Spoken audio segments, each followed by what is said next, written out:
งั้นខ្ញុំមកស្នើរកលុយជាមួយនឹង YouTube ហើយក្នុងការស្នើរកលុយជាមួយ YouTube ដោយបងប្អូនដឹងហើយថាការស្នើរកលុយជាមួយ YouTube គឺយើងត្រូវការមាន AdSense ហើយ Google AdSense ហ្នឹងគឺយើងអាចស្នើបានពីរបៀបទី1យើងអាចស្នើបានតាមរយៈ Google AdSense ដែលយើងមានស្រាប់ទី2យើងអាចស្នើបានតាមរយៈ Google AdSense ដែលយើងបង្កើតថ្មីភ្លាមៗតែម្ដងអញ្ចឹងណាហើយតាមសំណុំពររបស់បងគឺគាត់ចង់ comment ឲ្យខ្ញុំស្នើជាមួយនឹង Google AdSense ថ្មីបង្កើតថ្មីភ្លាមៗហ្មងណាហើយក៏មាន comment បងខ្លះគាត់ថាបង្កើតថ្មីភ្លាមៗចឹងអត់បានទេអញ្ចឹងណាឥឡូវហ្នឹងខ្ញុំមកសាកល្បងបង្កើតភ្លាមថ្មីឲ្យបងមើលតែម្ដងអញ្ចឹងណា channel ថ្មីបង្កើតជាមួយនឹង Google AdSense ថ្មីអញ្ចឹងអ្វីដែលយើងត្រូវមានជាចាំបាច់បំផុតគឺយើងត្រូវមានអត្តសញ្ញាណប័ណ្ណជាតិខ្មែរនេះ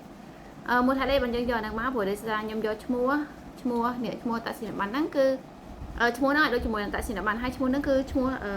ថ្មីឬក៏អត្តសញ្ញាណប័ណ្ណថ្មីដែលយើងអាចដែរស្នើជាមួយនឹង Google AdSense សោះអាហ្នឹងយើងអាចស្នើជាប់តែទី2អ្នកខ្លះមានឈ្មោះថ្មីដែរស្នើសោះប៉ុន្តែស្នើបាននេះមូលហេតុអីដោយសារឈ្មោះហ្នឹងដូចគ្នាហ្នឹងគឺគេស្នើរួចហើយអញ្ចឹងណាដូច្នេះហើយគឺយើងឈ្មោះហ្នឹងស្នើបានទេស្ទូនអត់បានទេអញ្ចឹងណាអូខេឧទាហរណ៍ដូចជាខ្ញុំចឹងឈ្មោះខ្ញុំយុនសុភារៈខ្ញុំស្នើ Google AdSense ហើយប៉ុន្តែបើគេមានឈ្មោះដូចខ្ញុំដែរគេទៅស្នើ Google AdSense គឺស្នើបានទេអត់ជាប់ទេអញ្ចឹងណាអូខេអញ្ចឹងឥឡូវនេះយើងទៅមើលការស្នើទាំងអស់គ្នាហើយការស្នើរបស់ខ្ញុំគឺខ្ញុំស្នើលើកុំព្យូទ័រអញ្ចឹងណាអូខេបងប្អូនចូលទៅដល់កន្លែង profile យើងមកយកពាក្យថា YouTube Studio ហើយខ្ញុំចូលមើលសិនថារបស់ខ្ញុំគ្រប់ប្រការហើយនៅអញ្ចឹង subscribe ខ្ញុំគ្រប់ហើយមកប៉ុស 1.8k ហើយខ្ញុំទៅមើលម៉ោងសិនអញ្ចឹងបងប្អូនចូលកន្លែងនេះមកឬក៏ by make money នេះឃើញពាក្យថាស្នើសុំភាសាខ្មែរតែបើសិនជាអង់គ្លេសដូចជា ready ឬក៏ request now ឬក៏ apply អញ្ចឹងណាហ្នឹងហើយអញ្ចឹងឥឡូវនេះតែមុនខ្ញុំនឹងស្នើគឺខ្ញុំច្រើនតែចូលមើល content របស់ខ្ញុំតើវីដេអូខ្ញុំមានជាប់ copyright ឬក៏អត់ព្រោះវីដេអូ channel នេះគឺមិន original ទេខ្ញុំកាប់ដៅទៅអញ្ចឹងណាអញ្ចឹងអាចនឹងជាប់ភ្លេងជាប់អីខ្លះអញ្ចឹងណាអូខេអញ្ចឹងយើងមកមើលមកបើសិនជាជាប់ copyright យើងលុបចោលទៅបើអត់ជាប់ទេអូខេយើងស្នើតែម្ដងអញ្ចឹងខ្ញុំអត់ជាប់ copyright ទេអញ្ចឹងខ្ញុំនឹងធ្វើការស្នើអញ្ចឹងដើម្បីចូលធ្វើការស្នើបងប្អូនចុចកន្លែង 3 trade នេះមកវាមានពាក្យថា make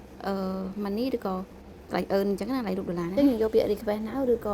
៏សុំស្នើឡើងមកអូខេនៅពេលដែលបងប្អូនចុចសុំស្នើហ្នឹងបើសិនជាចេញតម្រូវការឲ្យយើងផ្ទៀងផ្ទាត់តែម្ដងអញ្ចឹងបើសិនជាបងប្អូនអ្នកខ្លះអត់ចេញក៏មិនអីដែរអញ្ចឹងណាតែបើចេញអញ្ចឹងគឺយើងត្រូវផ្ទៀងផ្ទាត់ទាំងអស់គ្នាអញ្ចឹងខ្ញុំធ្វើការផ្ទៀងផ្ទាត់តាមរយៈ take photo of ID ថតអត្តសញ្ញាណប័ណ្ណណាជាងបងប្អូនចុចកន្លែងចំណុចទី2ហ្នឹងមកហើយបន្តមកទៀតយកពាក្យ next មក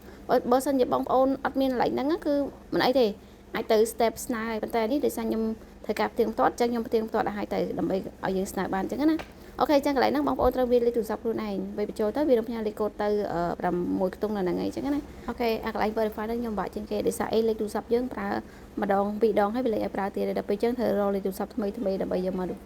verify ទៀតអញ្ចឹងណាហើយនៅពេលដែលយើងវា verify ហើយយើងមកមើលបន្តទៀតមកព្រោះបន្តទៀតគេឲ្យយើងធ្វើអីអញ្ចឹងណាអញ្ចឹងយើងយកពាក្យ next មកបន្តមកទៀត get filter ខ្ញុំផ្ញើQR code នៅក្នុង email អញ្ចឹងខ្ញុំចុចទៅរក email ទៅដើម្បីទៅមើលសារមួយដែលផ្ញើចេញពី YouTube ហ្នឹងហើយអញ្ចឹងនេះក្នុង Google ផ្ញើចេញមកហើយអញ្ចឹងបងប្អូនចុចលើសារហ្នឹងទៅវានឹងមាន QR code ដើម្បីឲ្យយើង verify មួយទៀតអញ្ចឹងណានេះអូខេចាប់ផ្ដើមធ្វើការផ្ទៀងផ្ទាត់នេះមាន QR code អញ្ចឹង step កន្លែងហ្នឹងណាបងប្អូនត្រូវមានទូរស័ព្ទដើម្បី scan QR code ហ្នឹងដើម្បីយើង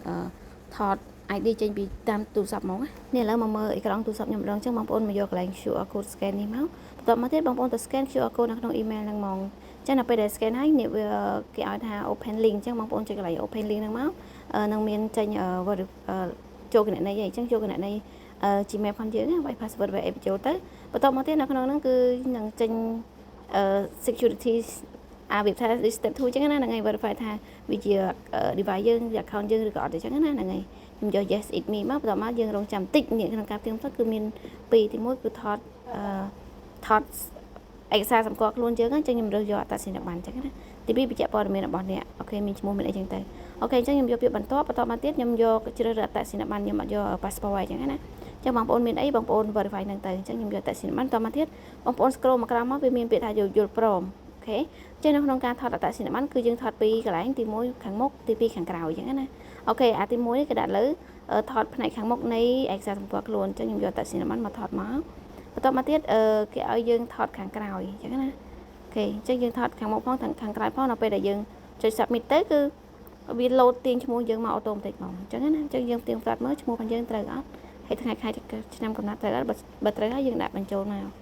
បន្តមកទៀតនៅក្នុងហ្នឹងចេញអីទៀតយើងរងចាំតិចអូខេអញ្ចឹងឯកសារសម្គាល់ខ្លួនកំពុងក្រោមការត្រួតពិនិត្យអញ្ចឹងបងប្អូនអូខេអាចរងចាំតិចទៅបន្តមកទៀតយើងអាចទៅចូលមើលក្នុង channel ផងយើងវិញចូលក្នុងកុំព្យូទ័រវិញខ្ញុំចូលក្នុងកុំព្យូទ័រហើយខ្ញុំ refresh មកវិញគេថ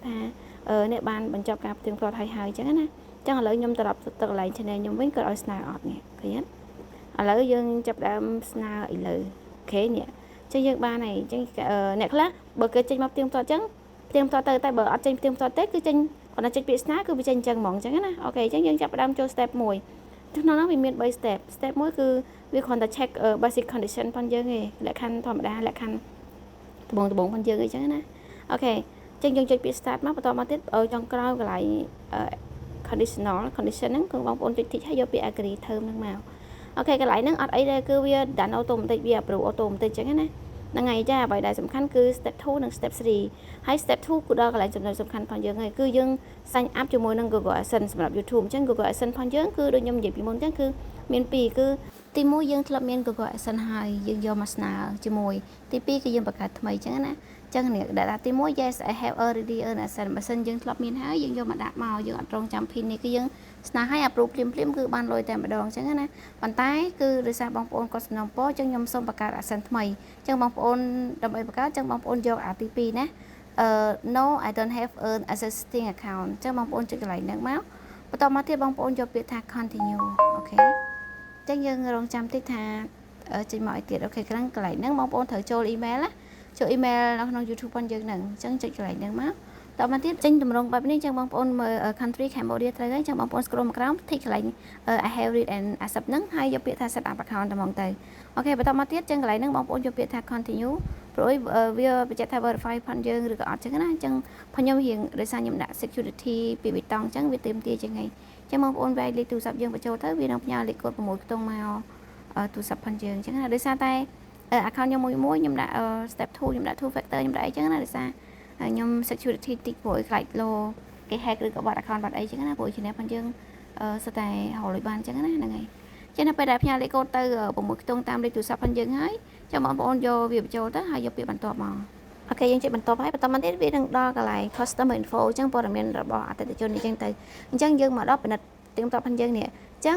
account របស់យើងគឺឈ្មោះខ្ញុំកងដោយសារខ្ញុំវាទាញឈ្មោះចេញពីតេញបានយើងអូតូម៉ាទិកហ្មងអញ្ចឹងកន្លែងហ្នឹងយើងកាត់បានប៉ុន្តែបើសិនជាបងប្អូនចង់ create payment ថ្មីក៏ create ទៅកន្លែងcreate payment profile ហ្នឹងណាអូខេប៉ុន្តែខ្ញុំអត់ចង់បដូរទេគឺខ្ញុំដាក់អញ្ចឹងដដែលបន្តមកទៀតកន្លែង customer info ហ្នឹងកន្លែង account ថៃគឺ individual ធម្មតាយើងអត់ដូរទេហើយឈ្មោះនេះយើងអត់ដូរបានទេប៉ុន្តែយើងត្រូវថែម address ទី1 address ទី2គឺជាទីតាំងដែលYouTube នឹងផ្ញើលេខកូដ PIN 6ខ្ទង់តាមប្រេសនីឲ្យយើងណាអញ្ចឹងយើងនៅទីតាំងណាដាក់ទីតាំងហ្នឹងទៅអញ្ចឹងខ្ញុំដាក់ទីតាំងហ្នឹងបដោះសិនក៏បានដែរព្រោះកន្លែងហ្នឹងយើងអាចកែបានណាអូខេអញ្ចឹង postal code គឺ1203ដងដោយសារហ្នឹងកន្លែងដូច head office ធំប្រេសនីនៅភ្នំពេញអញ្ចឹងណាបន្តមកទៀតយើងចុច submit មកវានឹងចូលមកដល់កន្លែងមួយទៀតអញ្ចឹងកន្លែងហ្នឹងគឺយើងរងចាំវាដាក់ថា we reviewing your info គឺយើងកំពុងតែcheck មើលព័ត៌មានផងយើងអញ្ចឹងណាអញ្ចឹងកន្លែងហ្នឹងយើងមកចុចអីក៏បានដែរព្រោះវានឹងរៀបរយទៅអូតូម៉ាទិកហើយអញ្ចឹងដល់ពេលដែលវារៀបរយទៅហើយគឺកន្លែងជំហានទី2ផងយើងហ្នឹងគឺវានឹងកំពុងតែដំណើរការឬក៏ in progress មានណាកំពុងតែ check account ផងយើងថាវាគួរតែ approve ឬក៏អត់មានឈ្មោះហើយឬនៅអញ្ចឹងណាអញ្ចឹងខ្ញុំរងចាំប្រហែលជា2ទៅ3ម៉ោងខ្ញុំ refresh ទៅគឺកន្លែងហ្នឹង done មានន័យថាapprove ហើយកន្លែងហ្នឹងបើវាដាក់ថារួចរាល់អញ្ចឹងមានន័យថាឈ្មោះ Google AdSense ដែលយើងបង្កើតថ្មីហ្នឹងគឺវាបានជោគជ័យអញ្ចឹងកន្លែងហ្នឹងខ្ញុំសូមផ្ញើឲ្យបងប្រុសដែលគាត់ស្នើថាបង្កើត account ថ្មីអត់បានអញ្ចឹងណាគឺសម្រាប់ចម្លើយរបស់ខ្ញុំគឺបាន 100% អញ្ចឹងណាបងអរគុណឥឡូវនេះមកដល់ចំណុចដ៏សំខាន់គឺជំហានទី3បើសិនជាជំហានទី1ជំហានទី2ស្នើជាប់ហើយតែជំហានទី3ស្នើអត់ជាប់ទេគឺមានន័យថាយើងលេងអត់ប្រយោជន៍ទេអញ្ចឹងណាគឺយើងរកលត់បានទេហើយជំហានទី3ហ្នឹងគឺ check ទៅលើអីគេ check ទៅលើ content របស់យើងវីដេអូរបស់យើងយកមកពីណាប្រភេទ original ឬក៏ unoriginal អញ្ចឹងណាអូខេសម្រាប់វីដេអូ channel របស់ខ្ញុំនេះគឺ unoriginal អញ្ចឹងខ្ញុំមិនសង្ឃឹមថាស្នើភ្លាម upload លឿនអញ្ចឹងទេអញ្ចឹងណាប៉ុន្តែការរំពឹងរបស់ខ្ញុំគឺខុសខ្ញុំគិតថាយ៉ាងហោចណាស់ក៏1ថ្ងៃទៅ2ថ្ងៃអីដែរប៉ុន្តែនេះមិនមែន1ថ្ងៃ2ថ្ងៃទេតែ10ម៉ោងទេខ្ញុំស្នើប្រហែលជាម៉ោង3ល្ងាចប្រហែលជាម៉ោង3ព្រឹកគឺ approve ម៉ោង3 20នាទីព្រឹកណា approve អញ្ចឹងលឿនអ្នកខ្លះស្នើ3ថ្ងៃហើយនៅអត់ទាន់ approve ទៀតវានៅ review អាចដល់ 4 5ថ្ងៃគឺអត់ approve ចឹងតែម្ដងចឹងណាអូខេតែផងខ្ញុំនេះលឿនតែ10ម៉ោងចឹង approve ចឹងឥឡូវក្រោយពីយើង approve តែយើងធ្វើអីទៀតដើម្បីបានលុយចឹងឥឡូវនេះនៅពេលដែលយើងស្នើយើងចូលមើល YouTube Studio ផងយើងគឺនេះបោះសារថាសូមអបអរសាទរឬក៏ congratulations អញ្ចឹងណាមានថា channel ផងយើងគឺ approve ឲ្យយើងខ្លាចទៅជា YouTube partner program ហើយយើងអាចរកលុយបានជាមួយនឹងការផលវីដេអូទៅលើ YouTube អីចឹងណាអូខេអញ្ចឹងដើម្បីរកលុយបានចឹងបងប្អូនយកពាក្យ let begin នេះទៅហើយនៅក្នុងហ្នឹងគឺមើលវីដេអូផងខ្ញុំគឺអត់មានរូបដុល្លារណាអញ្ចឹងណាអញ្ចឹងដើម្បីយើងទៅបើករូបដុល្លារបងប្អូនយកពាក្យកន្លែងរូបដុល្លារនេះមកឬក៏ make money ហ្នឹងមកហ្នឹងហើយវាមានពាក្យថា start អញ្ចឹងបងប្អូនចុចកន្លែង start មកបន្តមកទៀតនេះ make money from ad ក្នុង YouTube អញ្ចឹងណាចុចលើហ្នឹងហើយមកក្រោមយកពាក្យថា tick condition ហ្នឹងហើយយកពាក្យថា accept and next ហ្នឹងមកហើយនេះកន្លែងនេះវាសួរថាយើង រកបានទៅលើគេខ្លះយើងចង់ជ្រើសរើសម្ដងមួយទៅលើវីដេអូឬក៏យើងរើសទាំងអស់អញ្ចឹងខ្ញុំយកពាក្យរើសទាំងអស់មានថាខ្ញុំរកលុយទៅលើគ្រប់វីដេអូដែលខ្ញុំធ្លាប់ផុសពីមុនមកអញ្ចឹងណាមានប្រហែលវីដេអូគឺខ្ញុំរកលុយទាំងអស់អញ្ចឹងណាអូខេឥឡូវនេះគឺយើងរកបានហើយអញ្ចឹងយើងនៅមួយទៀតគឺយើងរកលុយពី short មានន័យថាមុនហ្នឹងគឺខ្ញុំ enable វីដេអូវែង enable លុយទៅលើការផុសវីដេអូវែងបន្តមកទៀត enable លុយទៅលើការផុសវីដេអូខ្លីអញ្ចឹងណាអូខេអញ្ចឹងមកមើលកន្លែង analytics នេះគឺវាមានប្រវត្តិនៃការរកលុយតែដោយសារ channel ថ្មីយើងអត់ទាន់ឃើញលុយទេនេះឥឡូវមកមើល content របស់ខ្ញុំវីដេអូរបស់ខ្ញុំហ្នឹងគឺមានរូបដុល្លារអញ្ចឹងរូបដុល្លារពណ៌បៃតងអញ្ចឹងណាអូខេអញ្ចឹងបើសិនជាវីដេអូយើងអ្នកមើលចាប់ពី 10-20k ឡើងអានឹងអាចយើងបានលុយខ្លះៗអញ្ចឹងណាតែបើអ្នកមើលតិចទេមិនងាយបានលុយទេជាពិសេស short ហ្នឹងតែម្ដងអ្នកមើលរាប់មកទៅបានលុយបានគ្រាន់ឃើញចំនួនទឹកលុយអញ្ចឹងណានេះអូខេមកមើលកន្លែងនេះគឺ webcam ខ្លាចជាដៃគូនឹងតាំងពីម៉ោង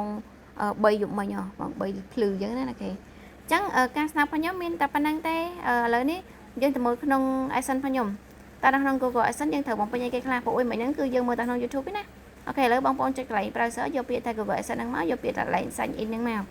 នេះអញ្ចឹងកន្លែងនេះគឺ YouTube earning របស់ខ្ញុំគឺ$0ដោយសារយើងអត់ទាន់បានរកទេយើងតែបង្កើតបាន approve មិញហ្នឹងអញ្ចឹងណាហើយអញ្ចឹងបងប្អូនចុចកន្លែងពាក្យ payment ហ្នឹងមើលយើងត្រូវ check អីគេខ្លះយើងត្រូវបំពេញអីគេខ្លះអញ្ចឹងកន្លែងហ្នឹងនេះមកដល់កន្លែង setting នេះហើយអញ្ចឹងបងប្អូនកន្លែង manage setting ហ្នឹងមកចុចលើហ្នឹងមកព័ត៌មានយើងចង់ដូរនេះបើសិនយើងចង់ដូរទីតាំងឲ្យគេផ្ញើ pin code តាមប្រេសនីតំបន់ណាយើងអាចដូរកន្លែងហ្នឹងបានអញ្ចឹងណាហ្នឹងហើយអញ្ចឹងaddress ទី1ទី2ហើយមិញហ្នឹងខ្ញុំភ្លេចដាក់លេខទូរស័ព្ទនៅខាងក្រោយ address អញ្ចឹងបងប្អូនអាចកែដាក់លេខទូរស័ព្ទបានអញ្ចឹងណាអូខេកន្លែង$100 ផេតនេះអាហ្នឹងសិតតែយើងមានថា$100ទៅយើងអាចបើកលុយបានអញ្ចឹងណាតែបើសិនជាយើងអ្នកខ្លះចង់បាន1000ដាក់កំណត់1000ទៅប៉ុន្តែយ៉ាងច្រើនណាតិចបំផុតគឺ100អញ្ចឹងណាអូខេមកដល់កន្លែងចំណុចទី1ទី2នេះយើងមកមើលថាយើងត្រូវបំពេញអីគេខ្លះនេះកាលណាមិនតាក់ info អញ្ចឹងយើងត្រូវបំពេញតាក់កន្លែងហ្នឹងអញ្ចឹងនៅក្នុងហ្នឹងមានបងប្អូនដែលគាត់ comment ក្នុងវីដេអូខ្ញុំដែរគាត់ចង់បង្ហាញពីរបៀបបំពេញតាក់អញ្ចឹងណាអញ្ចឹងអូខេអញ្ចឹងខ្ញុំនឹងចេញវីដេអូរបៀបបំពេញតាក់ប៉ុន្តែមិនមែនវីដេអូហ្នឹងឯងយ៉ាងវីដេអូបន្ទាប់ទៀតអញ្ចឹងណាព្រោះដោយសារកុំឲ្យវីដេអូវែង